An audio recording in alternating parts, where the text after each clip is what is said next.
Buenos días, mis queridos hermanos en Cristo Jesús, a su amigo y hermano a Ricardo Huerta, para compartir con ustedes algunas situaciones que están sucediendo con cuestión a la Biblia. ¿Qué es lo que está pasando en la actualidad? Muchas veces tenemos perdón, el concepto de que no tenemos que hablar y que no tenemos que decir. Muchas veces tenemos el falso comunismo de decir que no importa en dónde. Dice que decimos de una forma muy tibia incluso que no importa la religión, lo importante es ir a Dios. Pero Jesús no pensaba de esa forma. Jesús inclusive le dice a la samaritana quién es el verdadero Dios, al que hay que adorar. Y miro una situación muy triste, una situación que está sucediendo, y esto es en cuestión a nuestros queridos hermanos separados, a nuestros queridos hermanos cristianos separados, ¿verdad? Ellos son de la religión cristiana igual que nosotros, porque ambos creemos en Cristo. Y lo que sucede es que ellos constantemente están atacando a los dogmas de fe de la Iglesia Católica. Esta iglesia que nació en el año 33 es una iglesia fundada por nuestro Señor Jesucristo. Y los comparo a algo que sucede o que sucedió en aquel entonces, antes de que inclusive naciera Jesús. De hecho, estamos hablando ya de cosas o situaciones del Antiguo Testamento, donde veamos esta imagen. Moisés, o Dios mismo le da a Moisés 10 mandamientos. Conforme pasa el tiempo, a los sacerdotes, letrados, ¿verdad?, de la ley, tenían conocimiento y hacían alarde del conocimiento de las leyes. De 10 mandamientos que daba Moisés, se dice que ya eran más de 600 leyes que inclusive los tenían incrustados en sus vestimentas. Y decían, estas son las leyes, leyes que obviamente ya estaban creando ellos. ¿Qué es lo que sucede? Ellos tenían mucho conocimiento inclusive de las profecías. Tenían conocimiento de lo que habría de venir en cuanto al Mesías. Tenían mucho conocimiento. Sabían lo que vendría y cómo era la profecía. Cómo sería ese Mesías. De hecho, si ustedes recuerdan, en Isaías 7:14 habla de esa doncella, de esa virgen. Dice que concebirá un hijo, un niño, y le pondrán de nombre Emanuel, que significa Dios con nosotros. Los letrados judíos, maestros de la ley, sabían y entendían esa profecía. El Evangelio es el nacimiento, vida, muerte y gloriosa resurrección de Jesucristo. Ellos también sabían de Isaías 57, donde dice cómo es que va a ser probado y cómo va a ser su muerte incluso. Aun cuando estaba el Antiguo Testamento, había pergaminos, había escrituras, había profecías, estas personas no creyeron. Estas personas dudaban del Mesías. Y de aquí vamos a precisamente las profecías. Dice en Mateo 2:1, dice la palabra de Dios, Jesús había nacido en Belén de Judá durante el reinado de Herodes. Unos magos venían de Oriente, llegaron a Jerusalén preguntando dónde está el rey de los judíos recién nacido, porque hemos visto su estrella en el oriente y venimos a adorarlo. Se dice, si seguimos leyendo, dice que inclusive los pastorcillos, ¿verdad?, inspirados por un ángel, fueron a adorar a esa profecía, a ese rey, a ese rey de reyes. Los magos representan a las naciones paganas, las cuales vienen y le ofrecen incluso regalos. Aquí la cuestión es que a los fariseos, los letrados, los maestros de la ley también sabían de la profecía y también sabían de esa estrella que indicaba el nacimiento, porque se estaba cumpliendo la profecía. Pero ¿qué pasó aquí? No fueron a adorar a ese rey de reyes. Yo quiero hacer una comparación con estos letrados, ¿verdad?, muy estudiados y que conocen mucho de Biblia, con nuestros queridos hermanos separados, los cuales hacen lo mismo. Aún sabiendo y teniendo conocimiento, no quieren hacer ciertas cuestiones, como en este caso, adorar. Y fueron y se adoraron, fueron a adorar a Jesús. Jesús, imagínate este cuadro: María, José, y el niño Jesús. Y llegaron los magos y se postraron ante él, ante ellos, no nomás ante él.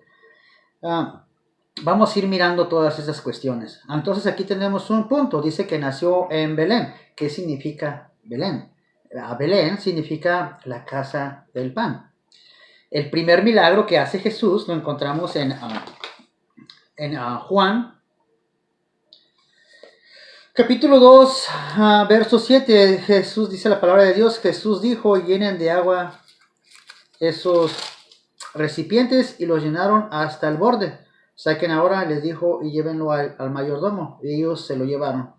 Después de probar el agua convertida en vino, el mayordomo llamó al novio. Estamos hablando del primer milagro de Jesús. El primer milagro de Jesús fue en Caná. ¿Y qué significa Caná? Significa casa del vino. Tenemos dos elementos eucarísticos en este momento, que es el pan y el vino. Nace Jesús en Belén, significa la casa del pan, y el segundo elemento es el vino. Jesús hace su primer milagro, inclusive María le dice que haga ese milagro, ¿verdad? Obviamente lo hace Jesús, pero por petición de María. Ahí tenemos esos dos elementos eucarísticos, pan y vino. El primer milagro de Jesús en Caná, y la ciudad de Caná significa casa del vino. Tenemos esos dos elementos eucarísticos y nos damos cuenta que es importante tener esto en cuenta. Jesús, si vamos a la cita bíblica de Juan 6:38, 6:42, 6:52, 6:54, 6:57, 6:62, todo esto, todos estos versos del capítulo 6 del Evangelio de Lucas, de Juan, perdón, nos dice que Jesús hace su primer, no hace su primer milagro, pero sí llama a la cordura, llama a entender que Él es el cuerpo, ese cuerpo de nuestro Señor Jesús, es el elemento necesario para la salvación y el perdón de los pecados.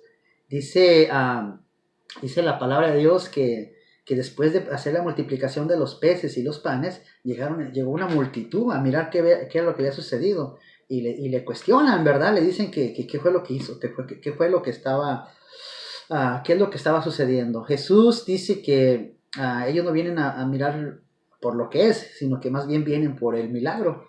Dicen a los fariseos, ¿verdad? Todos los que llegaron en ese momento dicen que ellos fueron alimentados por el maná en los antepasados. Y prácticamente Jesús les dice: si ustedes supieran quién los alimentó, es decir, que desde ese momento hay una prefigura de Jesús como ese alimento.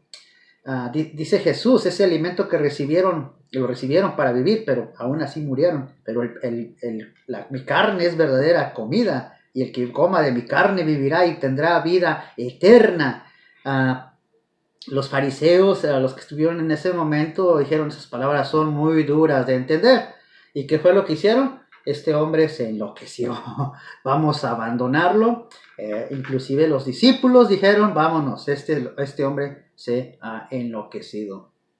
En ese momento Jesús no lo detiene. En ese momento Jesús no les dice: déjenme les explico, déjenme les exhorto de otra forma, no me abandonen, son muchos, ¿qué voy a hacer sin ustedes? No, Jesús los dejó ir inclusive a esos discípulos que lo estaban siguiendo ya, y aún le quedaban 12 apóstoles, y volteó a mirarles y les dijo: ¿ustedes también me quieren abandonar?